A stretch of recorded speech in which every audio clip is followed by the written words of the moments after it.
Good afternoon.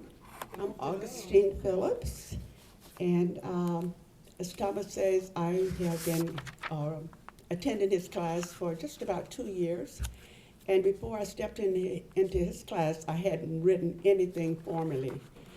And after I heard a couple of stories of the other students after they had read, I felt at home. And I have been writing since.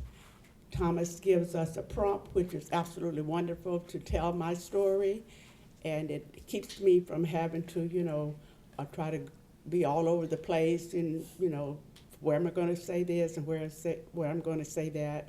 So when he gives us a prompt, he gives us 10 minutes to write, and that's our initial writing, and we get up and read it, and we work on it from that. So today, the story I'm sharing with you is one I wrote maybe 2 or 3 months ago. And the title is, Please Don't Let That America Be America Again. Thomas Simpson of AfroSolo Theater, who is an instructor in my theater and writing class at Dr. George Davis Senior Center, read the poem, Let America Be America Again, by Langston Hughes. Then he asked the class to write our reflections. I immediately thought of my dad, so I would like to take this opportunity to give him a voice and speak on his behalf.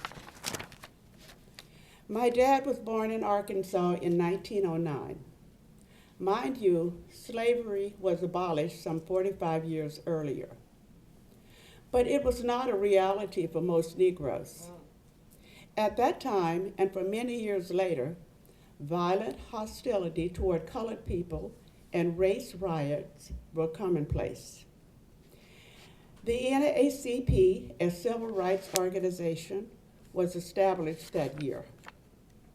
Their aim was to eliminate racial discrimination and to ensure equal rights for all people. 100 years later, it saddens me to say the struggle still continues. To turn the clock back to what America was 100 years ago would look something like this. My dad would return to a life that denied him certain privileges and benefits that were freely offered to another group of people because of the color of their skin. He'd be stripped of any dignity he had, and I know for sure my dad would not want to endure that again. My dad was a sharecropper, and he grew cotton for a living. In the springtime, you'd likely find him in the field, walking behind 2 mules that were hooked to a plow. First, he spread the fertilizer, then planted the cotton seed. When the plant had grown about a foot or so high, we had to chop the cotton. This process involved thinning out the plants with a very sharp hoe to remove weeds and prevent crowding.